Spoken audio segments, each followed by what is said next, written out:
Bonjour et bienvenue dans votre podcast En route pour demain.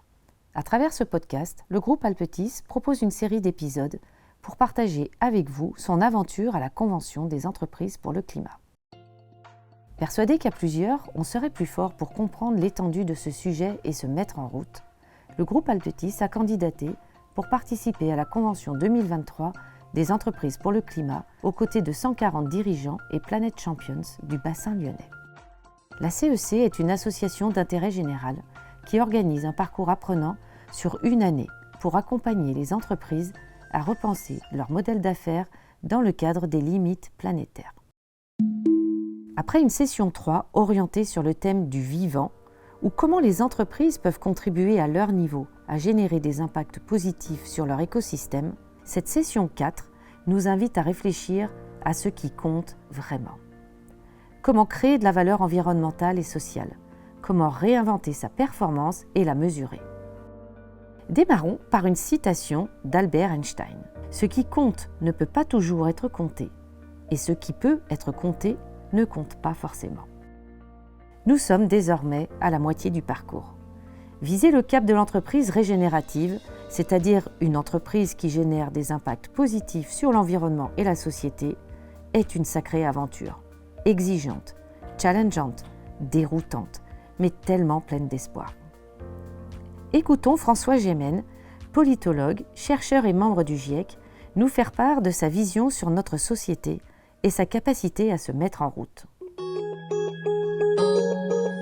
Et la difficulté que nous avons, je crois, dans la société aujourd'hui, c'est que, à l'évidence, nous ne parvenons pas, pour le moment, à trouver une forme de consensus social sur ce qu'il faudrait faire pour lutter efficacement contre le changement climatique. Nous n'arrivons pas à trouver un consensus sur les solutions à mettre en œuvre. Et je crois que nous avons peut-être été très naïfs de penser que les questions d'écologie, que la question du climat, celle de la biodiversité, que ces questions allaient spontanément nous rassembler. Et au contraire, ce sont des questions qui divisent profondément la société parce qu'elles mettent en cause la manière dont la société est organisée. Elle met en cause la manière dont l'économie productiviste est organisée. Elle met en cause aussi toute une série de concepts fondamentaux sur lesquels nos sociétés reposent. Face à ces constats, l'entreprise peut-elle être une réponse? Je crois que l'entreprise a une fonction fondamentale aussi de faire travailler les gens ensemble littéralement, et donc de leur permettre de sortir de l'impuissance qu'ils peuvent éprouver comme citoyens en les faisant travailler collectivement et en se disant, certes, il y a des choses que je peux faire comme citoyen, réduire ma consommation d'eau, avoir un régime alimentaire moins carné, réduire l'utilisation de la voiture, etc. Mais il y a aussi des choses que je peux faire ensemble avec mes collègues. Et ces choses que je fais ensemble avec mes collègues vont avoir un impact qui va souvent dépasser l'entreprise elle-même. Les entreprises sont amenées aujourd'hui à se poser la question « Dans quelle mesure leur activité peut générer une amélioration qualitative pour elles en tant qu'entreprise, mais aussi pour la société et l'environnement ?» Et cette question se pose dans une période où nous vivons un changement profondément structurel que certains considèrent encore comme exceptionnel. Ce qu'il faut bien comprendre, c'est que c'est un problème graduel. Donc on ne va pas revenir en arrière. Il n'y aura pas de baisse des températures. L'enjeu de la lutte contre le changement climatique, c'est de limiter au maximum la hausse des températures et de les stabiliser. Nous continuons volontiers à parler de crise climatique. Mais ce faisant, on donne aussi l'impression qu'on est face à une période difficile, mais temporaire. Et qu'il va y avoir une possibilité de retour à la normale. Il est fondamental, aussi difficile que ça puisse paraître, d'accepter l'idée qu'il n'y aura pas de retour en arrière. Alors, comment garder l'énergie pour s'engager et tenir dans la durée quand on comprend que nous ne verrons pas les impacts de nos actions? C'est là toute la difficulté à laquelle nous devons faire face. La dissonance cognitive entre nos actions et les effets de nos actions. Le meilleur moyen pour éviter cette dissonance, c'est de s'informer et de se former pour comprendre que c'est dans notre intérêt d'agir, car notre premier facteur de motivation n'est pas toujours de diminuer notre empreinte carbone. Je pense que le problème, c'est qu'on présente l'action climatique comme une liste de sacrifices auxquels à accepter, d'efforts à consentir. En réalité, je crois qu'il faut le voir comme un projet. C'est-à-dire, qu'est-ce que nous avons intérêt à faire? Il y a des gens qui pourront intérêt à se déplacer davantage en transport en commun.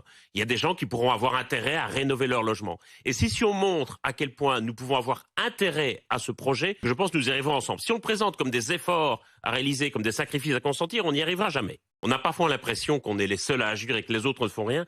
Ce n'est pas vrai. Même en Chine, qui bien sûr ouvre encore des centrales à charbon, il y a des investissements considérables dans les véhicules électriques ou dans les énergies renouvelables. La Chine est aujourd'hui leader dans le domaine de l'énergie solaire, par exemple. Et donc, tous les pays sont engagés à faire quelque chose, simplement, ils ne partent pas de la même ligne de départ. La vraie punition, ce sont les impacts du changement climatique qui, aujourd'hui, non seulement vont coûter des vies humaines, mais vont provoquer des dégâts économiques et financiers absolument considérables, qui commencent d'ailleurs à inquiéter beaucoup les assureurs. Et cela nous amène à poser un nouveau regard sur notre rapport à l'argent, tant sur le plan philosophique que sur le plan comptable. Pour Christian Junot, auteur et coach, ancien conseiller financier dans une grande banque suisse, nous avons tous une relation à l'argent qui influence notre vie bien plus que nous l'imaginons.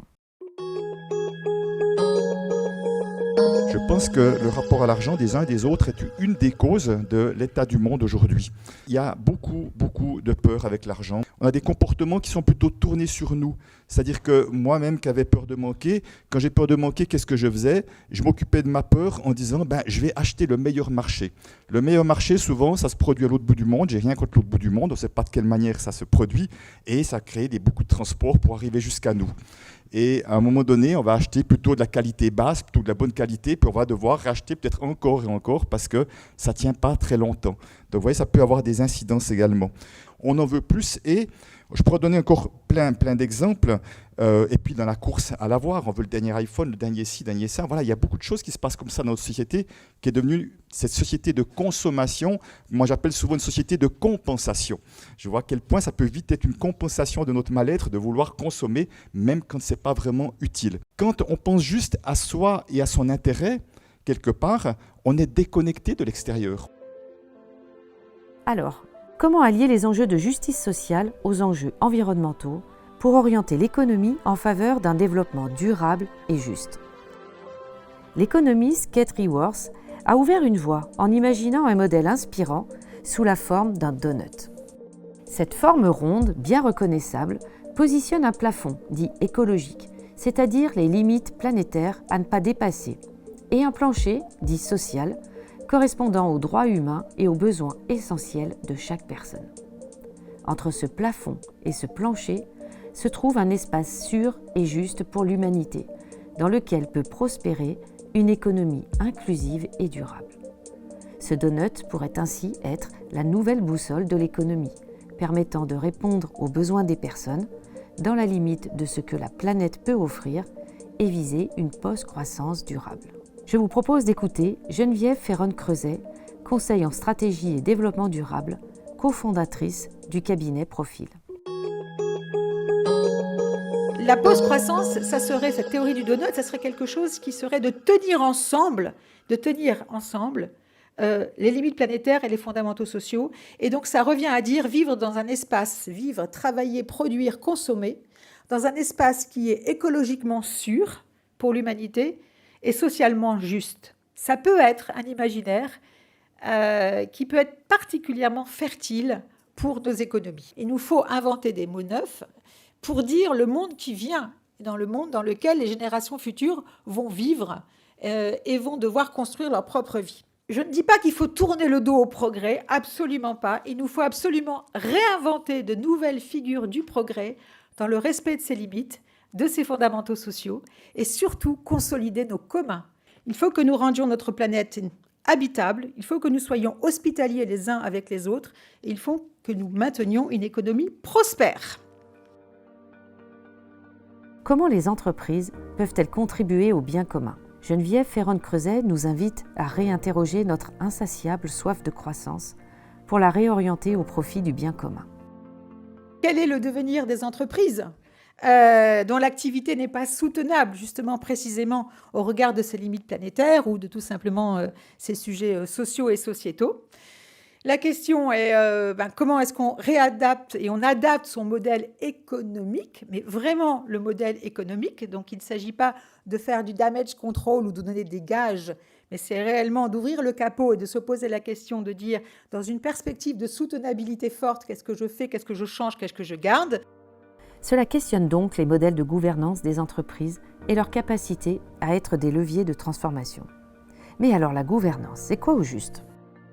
C'est tout simplement notre capacité, quand on est dans une aventure, on va dire là, commerciale, entrepreneuriale, mais elle peut être tout aussi associative, de se doter de règles de fonctionnement communes sur des sujets essentiels de qu'est-ce qu'on décide, comment est-ce qu'on partage le pouvoir, comment est-ce qu'on partage l'information, qu'est-ce que l'on met en commun, comment est-ce qu'on permet à chacun et chacune de s'épanouir pour mieux réaliser la tâche qui lui est assignée.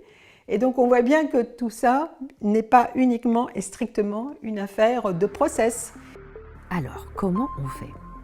On doit inventer un nouveau récit de la valeur parce qu'on arrive à un instant vraiment crucial et c'est vraiment un changement de civilisation. Ce n'est pas un changement de mode de société, c'est un changement de civilisation. On arrive aux bornes de l'empire humain.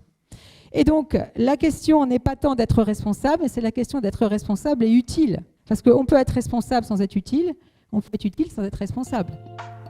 Pour illustrer ces notions de responsabilité et d'utilité, un modèle singulier de gouvernance s'est particulièrement développé en Europe du Nord, au Danemark, en Allemagne, en Suisse, mais encore très peu en France. Il s'agit de la fondation actionnaire. C'est quoi ? C'est les fondateurs qui décident d'apporter une partie de leur titre à un véhicule philanthropique qui est une fondation. Et cette fondation, elle est à la fois actionnaire, et donc elle a intérêt à la pérennité de l'entreprise, à la résilience de l'entreprise, c'est un actionnaire de long terme, mais en même temps, son objet social de cette fondation, c'est de financer un commun, c'est de financer une cause d'intérêt général. La fondation actionnaire, c'est donc un modèle de propriété, de gouvernance et de transmission au service du bien commun. La fondation détient tout ou partie des titres d'une entreprise. Elle remplit une mission philanthropique en soutenant des projets d'intérêt général. Et elle remplit également une mission actionnariale en sanctuarisant une partie du capital de l'entreprise qu'elle détient. De grandes entreprises internationales ont déjà opté pour ce modèle disruptif par rapport à la propriété, comme Lego, Bosch, Velux. En France, par exemple, l'entreprise Léa Nature a choisi ce mode de gouvernance afin de protéger l'indépendance et les valeurs de l'entreprise, mais aussi montrer qu'un autre modèle de performance est possible au service de l'humain et de la planète. Comment les entreprises peuvent devenir plus utiles à la société ? C'est tout le sujet des 70 entreprises du bassin lyonnais qui, comme le groupe Alpetis, ont décidé de s'engager dans ce parcours pour coopérer, s'inspirer et s'orienter ensemble vers des formes d'entreprises plus régénératives. N'hésitez pas à consulter les différents liens postés en commentaire si vous souhaitez approfondir certains points abordés dans ce podcast. Dans le prochain épisode, je partagerai avec vous notre 5e session à la CEC, dont le thème est « Comment coopérer avec ces écosystèmes et s'ouvrir à d'autres coopérations sur son territoire ». Ce podcast vous a été proposé par la direction de la RSE du groupe Altis. Un grand merci au service communication pour son aide à la réalisation et au montage.